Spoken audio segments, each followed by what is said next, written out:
Hi, my name's Trinity and I specialize in black and gray realism.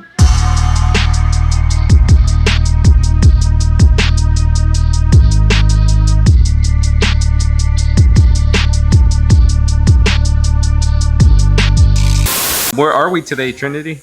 We are at Chaotic Ink in Downey, California. What are we working on today?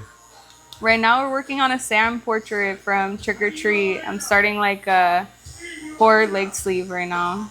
So it's going good so far. My client's in a little pain, but... Where are you from? I'm from Ontario, California.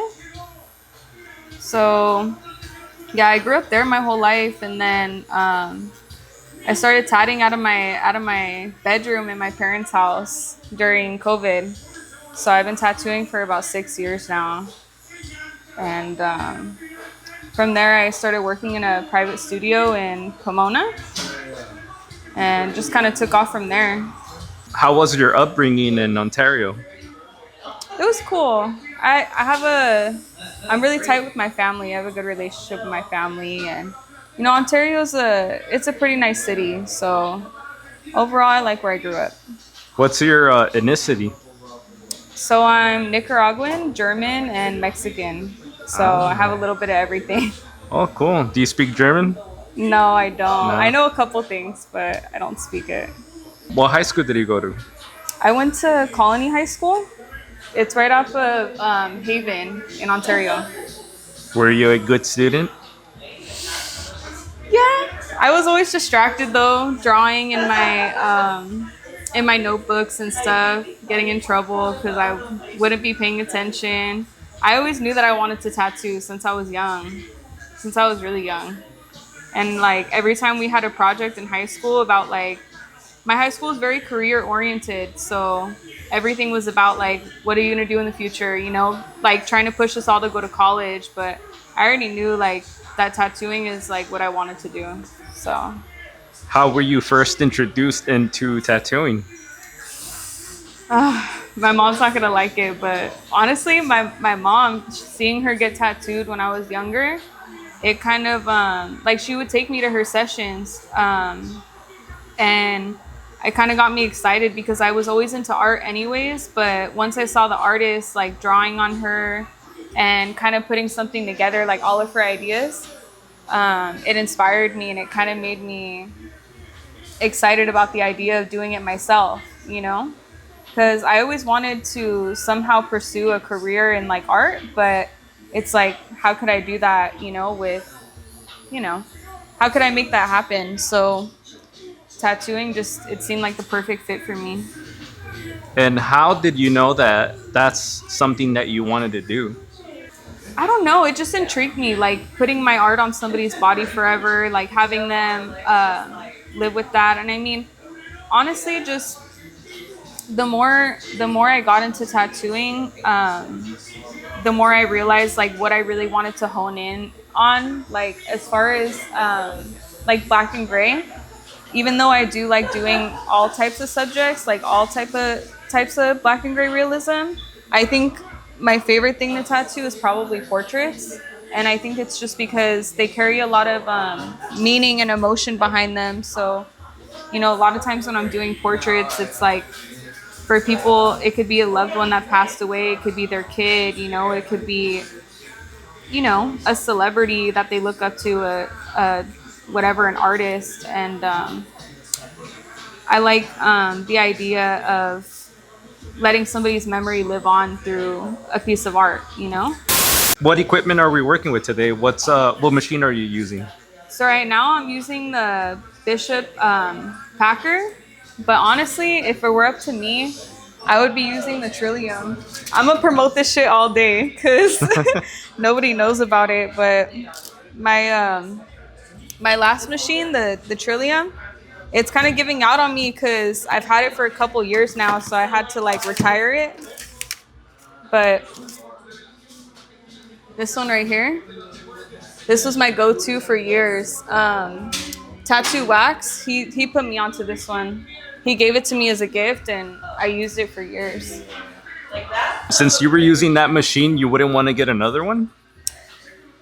They're really hard to find. They're really, really hard to find. I haven't been able to find them online anywhere. There was actually, so I used to work at a shop called Art Driven in Montebello. And there was a guy that would come in and like sell them low key, just like he fucking just, I don't know, he had a bunch of them. He would just sell them to the artists in there. And Wax would buy them. Everybody at the shop in Art Driven like had one. And Wax ended up giving me his because I ended up liking it a lot. And when I went to go look for another one, I couldn't find it anywhere. So I've done my research. It's just gone. I don't know. So this means that you recently started using this machine. Yeah, I did. And what do you think so far? I love it. It works great. It's a great machine. It's just, I think I was just stuck on that one because I was so comfortable with it and I was using it for so long. But yeah, it does the job. And what kind of cartridges do you use? I use Devotion. So I use it for my mags and my liners actually. So the Devotion's cool. They work really well. They got a good price point to them. I've been using these for like 3 years now. 3 years. And I'm like pretty loyal to them. Like it's pretty rare that I'll use anything else. All right, let's get that sponsorship. Huh, that's what I'm saying. Everyone, go send them a message so we Nah. could get her a sponsorship. For real. And what kind of ink are you working with today? Just using classic dynamic black. So not the triple black or anything, just the regular. And you have a drop system? Yeah, I do. What's your drop system if you I'm not wanna gonna if you wanna spill all the share it? secrets. Nah, I'm just playing. I got my drop system from Boha, but I tweak it a little bit. So I do full, 90, half, 28, and then 4. Okay. So I know it's a lot, but You said from Boha? yeah, Oh wow! Shout out to Boha. yeah. He's sick. He gets down. What you end up doing after high school? After high school, I had a job at a warehouse at UPS for like 5 months, and then I got straight into tatting. Like that was my only job. Really? Yeah. So pretty much I did that job for a couple months, stacked up, and then I had been following a lot of tattoo artists already since I was young. So there was one that I hit up and I bought a machine from him, and when I went to go pick it up from his house, he was like, hey, like, you know, you tattoo? And I was like, no, I'm just starting out. This is like my first machine, you know? And he was like, oh, like, let me teach you how to set up properly because you don't want to, like, you know, you should look into cross-contamination. He, like, put me on to a lot of, like, really important stuff in the beginning. So, you know, shout out to Jerry. His name's, I don't know his Instagram now. He changed it, like, Sailor Jerry or something. But fucking the homie Jerry, he put me on. Where is he? Does he tattoo right now still? Yeah, I think he does. He's somewhere in Mobile. I don't really keep contact with him okay. anymore, but Shout out to Jerry. yeah. But he taught me how to like set up properly and break down, and I ended up doing my first tattoo on him. So, fuck yeah. So, when you got this job, you kind of got this job just to get a little bit of money and then pursue tattooing, or I it was got just the job and I was doing college online, like from home. Mm-hmm. And I was just to pay for my school and stuff, but I just knew that like college wasn't really for me, you know, like it wasn't something that I wanted to pursue at the time, and getting the warehouse job was more just pay for gas and regular bills and shit. And but I had been wanting to start tattooing, but I was kind of afraid to make the jump. But you know, at the time I was still staying with my parents. I was just out of high school, so I was like, you know what, like there's no better time to take a risk. So that's what I did. I told my parents like, oh, like I'm gonna I ended up telling them I quit my job and I was just gonna tattoo to make like extra money for college, like for my books, my classes and stuff. Yeah. And they were like kind of cool with it, and then they didn't know that I dropped out. I dropped out, and I just took tattooing full time. So I tatted out of the crib for like 5 months, and then I found a little private studio to work in because I started having too many people come to my parents' crib. And you know, during COVID, they were both working from home, so I'd have like friends of friends of friends, like strangers in the crib. So they were like, "What the fuck is going on? Like, you have too many people coming here now." So I'm like, Hmm. "All right, I'll find somewhere to work." And before you got started, how did you do your research into tattooing? Honestly, I just got intrigued with watching like YouTube videos. Like when I had certain college courses, it took me to YouTube to watch like videos or whatever, and I'd get suggested videos of like a guy like come with me to tattoo a rose or something, and I would just like watch it, and then I'm like, what does it really take to get into tatting, you know? Hmm. So I started looking up different machines, learning the difference between like coils and rotaries, and then like I said, I'd already been following like a lot of tattoo artists at the time. So like tattoo wax, that's like my mentor right there. Like he taught me a lot about tattooing and what I know. A lot of what I know is from him, but um yeah, I guess just me following the tattoo artist is kind of what got me intrigued, you know? Interesting. So, did you kind of have an idea what kind of artist you wanted to be? Kind of. I mean, I for sure leaned more towards like black and gray realism, like in the beginning. I mean, I still do. Honestly, originally though, my Instagram is Trinity Skriptz, and it's because when I was I made that Instagram in high school, and I would do drawings of like script that I used to do, and I posted it up or whatever. It was just like my drawing account. And then when I got into tatting, it was supposed to, I didn't know how far it was going to go. So I'm thinking, oh, it's just a hobby, this and that. And then once I started getting a little bit of traction, meeting other artists, they're like, oh, what's your Instagram? Oh, Trinity Skriptz. Oh, you do lettering? I'm like, oh, no, I don't do lettering. I do fucking realism. So I don't know. The name just stuck and I felt like I couldn't change it. Maybe you could still change it, you know? I already got like the TS tatted on me and everything. Oh, I feel okay. like it's stuck. So you gotta keep it now, Yeah. Maybe I'll like get into lettering later on in my career. right? It's never too late. Yeah, yeah. So cool. So yeah, you were working at UPS, and you decided, all right, cool. I'm gonna step into tattooing. What steps did you make to make that happen? I mean, like I said, to be honest, I just started tattooing like it was during COVID, so it was like friends from high school. Like I would post it up and they'd follow me, and so they would hit me up and just be like, "Oh, how much would you do like this little tattoo for?" I'd be like $20 or like whatever, and I just got to practice on a lot of people, and you know, I'm grateful that I started when I started because during COVID, I mean, everybody had a lot of money and nothing to do with it because everything was closed, you Yeah. know. So a lot of people were coming into my house and letting me practice on them, especially because in high school, like I feel like I always made it known that I was into art, you know, and that everybody already knew like, oh, she's gonna fucking tattoo. And so when I actually started doing it, I think like especially all my friends and stuff, they were pretty excited for me and came to support. So yeah, from there, I mean, obviously social media helps play a part, like TikTok and all that. That helped me get a lot of my clients. TikTok, um, mainly Instagram. Did you decide you wanted to take an apprenticeship? Um, when I was like already like 2.5 years into tattooing, and I met Wax, I asked him for an apprenticeship, but he told me it was a little too late. That I've already been doing it for a couple years now, and but he was like, if you have any questions, you know, you could always like ask me. And so I feel like he kind of took me under his wing and he taught me a lot about the basic like fundamentals of art because I never really even like took art classes or Really? anything like that. Oh, Yeah, wow. no. I mean, I took like one art class in high school, and other than that, you know, I didn't really have any like background to art other than just doing it myself at home, you know, painting, drawing since I was a little kid. So you were getting a little bit of game from Wax.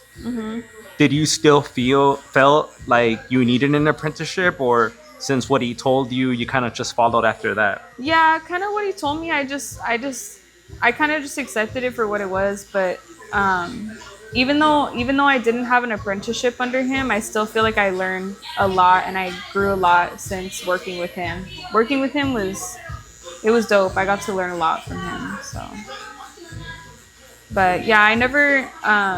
It's. I feel like in the beginning I was intimidated to do an apprenticeship, and then it kind of just snowball affected into me like working in a private studio.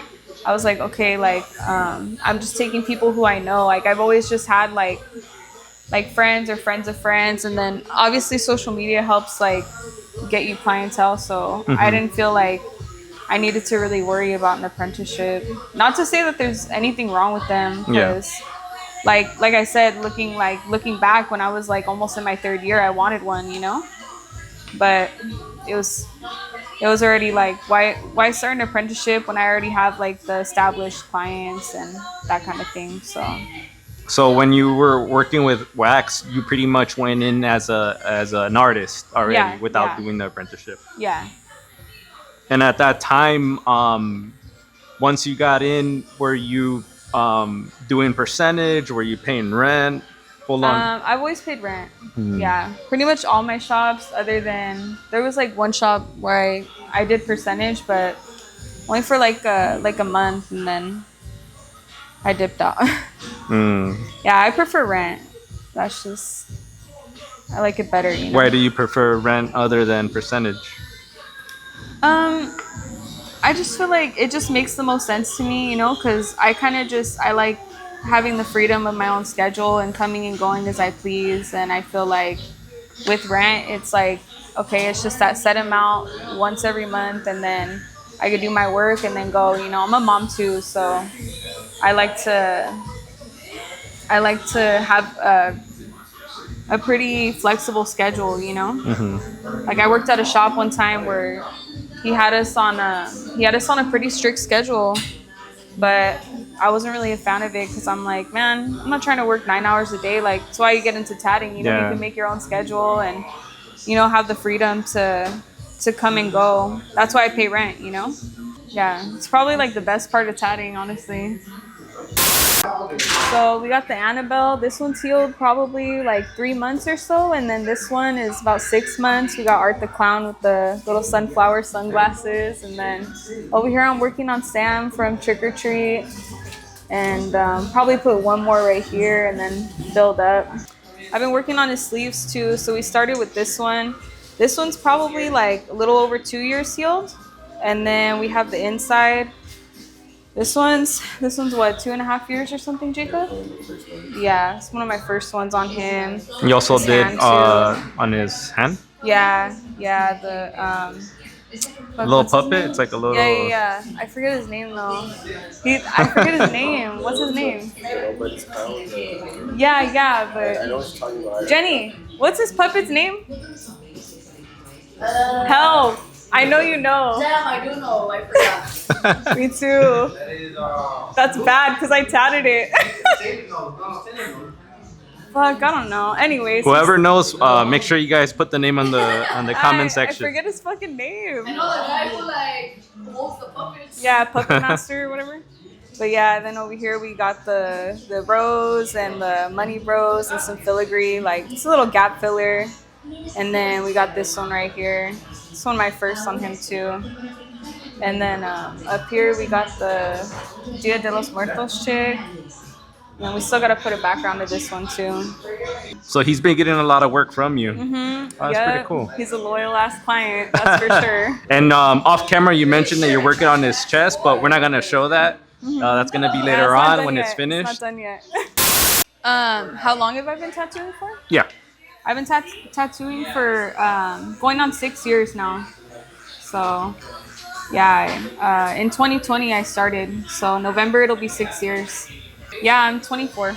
How long were you tattooing at Art Driven for? I was tattooing at Art Driven for about 2.5 years. Yeah, that was a good shop. That was like a little family shop, you know. They they all treated me like I was like the princess of the shop. I was like the little sister of the shop. So they were all there for like my pregnancy, when I had my son, all of that. So I'm still tight with all of them today. Like I still talk to all of them. What move did you make after that? After Art Driven, I went to a little private studio in in Whittier. So I was with JK Art and Nels Tattoos. I was over there for almost a year, I would say. Do you But prefer a private studio? I do like private studio because I just feel like it's more personal, me and the client, like the experience, you know? It's just more one-on-one. I get to know them a little bit better. I feel like the shop environment, I do enjoy it, and I do enjoy the relationships that I build with my coworkers. But in a private studio, it's more relationship building with your clients, and that's what gets them comfortable with you and to come back. It's like it's no longer like, oh, this girl that tats me. It's like, oh, Trinity, my homegirl tats, like, you Yeah. know. And so building those relationships, you know, ultimately, like there could be a million better artists than you, but if you have that relationship with your client, they're gonna stick with you Yeah. for sure. You know, doesn't matter if somebody else does it better or cheaper. Like they like your work, and you know they know you on a personal level, then they're gonna keep coming back. You know. What works for you? How do you stay consistent in tattooing? How do you stay booked? Social media mainly, but if I'm being completely transparent, like I'm not always fully booked, you know, like it's not always like super consistent like that. That's why sometimes working in like a walk-in shop can have its benefits, you know, like I'll come here on a Thursday, Friday night, get some people to walk in, and you know, later on those are potential clients for bigger projects and stuff. And um, honestly, though, to stay booked, it's really just about social media now. Posting on Instagram, being consistent, posting at least once a day. You know, that's really important. So I know some artists don't really like to talk about prices, but right now in July 2026, what are if someone wants to book with you, how much are likely gonna spend with you? yeah, so my full days could range anywhere from like 800 to 1200. That's usually like how I price it. It just really depends on the area of the body I'm working on. You know, something like a portrait, it's not really a full day, but I'll charge around like 500, 600 for portraits. Like quarter sleeves, like lower panels and stuff would be around eight to 1,000. And then upper bicep is around 12. Who are some female artists that you want to give a shout out to? Ooh, okay. For sure, Jackie's Pretty Wings Inc. She's killing the game. Obviously, Ash Tattooer. Tats by Skinny. Skinny, like, just graduated her apprenticeship not even that long ago, and she's fucking killing the game. Like, Skinny, I've collected from her already when she was an apprentice, and I'll continue to collect from her because I already know she's gonna be like one of the best out there. Like, give it like another 5 years, she's gonna be fucking goated, like one of the best. But yeah, Skinny's great, and then Jessa's sick too. Jessa from I think it's Peaks and Valleys, but that's over in Sacramento. Oh, okay. Yeah. What type of advice would you give to a girl that wants to become a tattoo artist? I guess I would give the same advice to them as I would give like any guy that wants to start too, you know? Just stay consistent, really look into if somebody's like fresh trying to start off. Obviously, I would tell them the same thing that I learned at the very beginning, which was learn about cross contamination, learn about how to be clean, how to be sanitary, safe when you're tatting, that kind of thing. I think that's like probably the most important thing, you know. But other than that, just to keep drawing, draw a lot as much as you can. You know, even though I have my clients now and I'm still tatting, like I still try to draw as much as possible. You know, I think it's really important. Keeps your mind fresh. You know, if you're trying to, especially if you're trying to get into like black and gray realism. I know that you didn't do the apprenticeship, but do you think it's also important for someone to get an apprenticeship? Yeah, I would recommend an apprenticeship if you know if people have the time to dedicate to themselves like that, then by all means, you know. I feel like now if I were to try to start an apprenticeship, there's just now that I'm a mom and everything, I don't think it's plausible for me, but I do recommend an apprenticeship. You know, if people can make it work in their lives and they're willing to dedicate, sacrifice the time, then that's the way to go about it for sure. You know, it saves you from a lot of like trial and error and mistakes early on. Yeah. You know. What's difficult about being a tattoo artist in 2026, in your experience? Ooh. Probably the economy being shit and trying to find the right clients, you know, trying to reach the right clients, the clients that are not really going to question pricing or things like that, you know, not compromising what I feel like my work is worth for, you know, for a check or whatever. So I try to be pretty fair about my pricing. I feel like I'm pretty fair.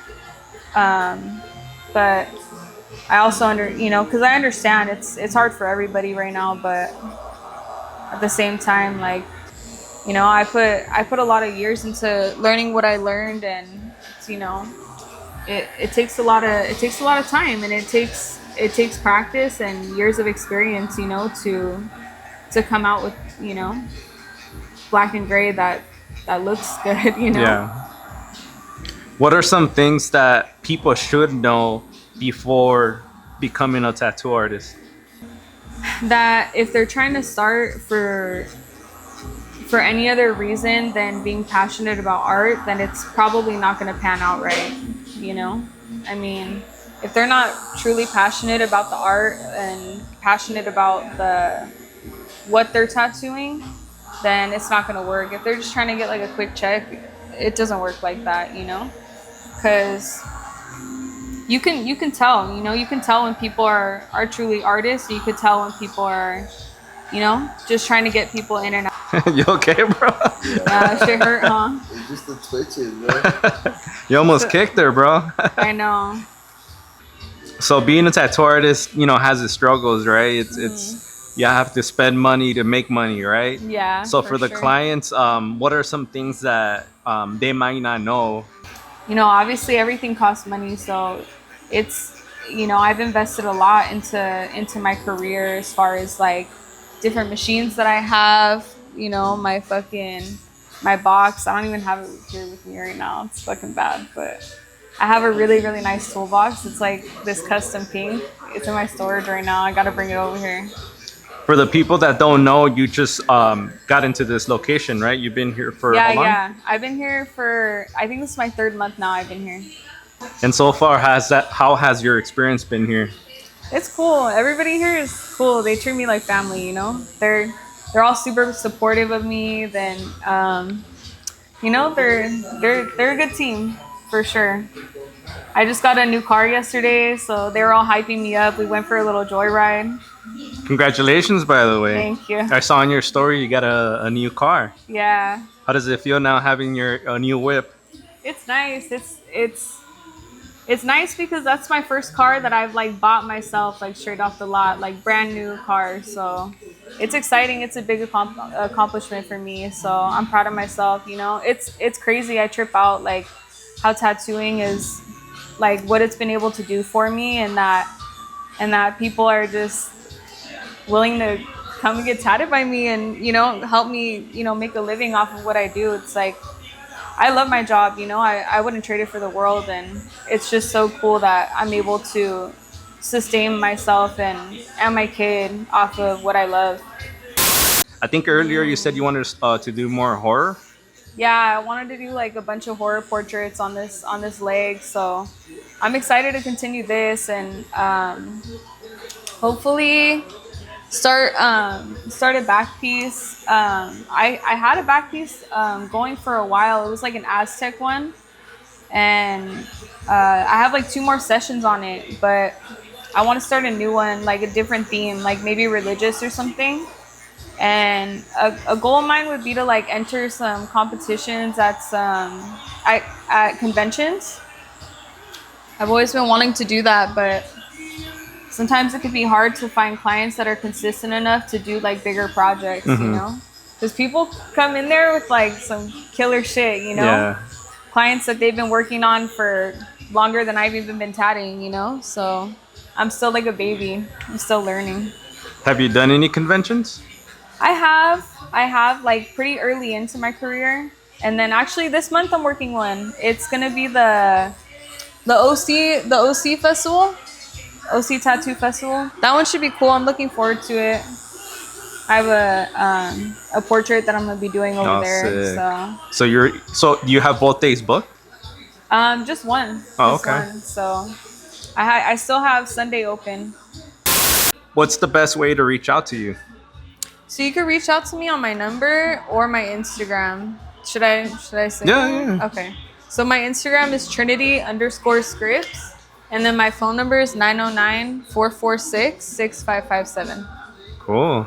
And who do you want to give a shout out to? Like tattoo artists? Yeah, whoever. People that you want to thank also, you know? I want to thank my mom. My mom always first. My son, he keeps me motivated. And yeah, that's pretty much it. My mom and my son. And who's some artist that you want to give a shout out to? For sure, Wax, Tattoo Wax, old ass man. You're probably not even gonna see this because you're not even on social media like that. But Wax for sure, and you know Jenny, the owner right here. She's not even in the room right now, but for giving me the opportunity to come work at her shop and join the team. Everybody here, they treat you like family, whether you're a client or an artist. Super comfortable right here. All right, guys, thank you so much for watching. Go ahead and give homie over here a follow, a like, a share, a comment, all that kind of stuff. You can follow me on Instagram, TikTok, Facebook, all that, YouTube. I got it all. Thank you guys for watching. Make sure you guys go follow, subscribe, all that good stuff. And if you guys want to come and get tatted, come and get tatted up. Oh, yeah. Hit me up.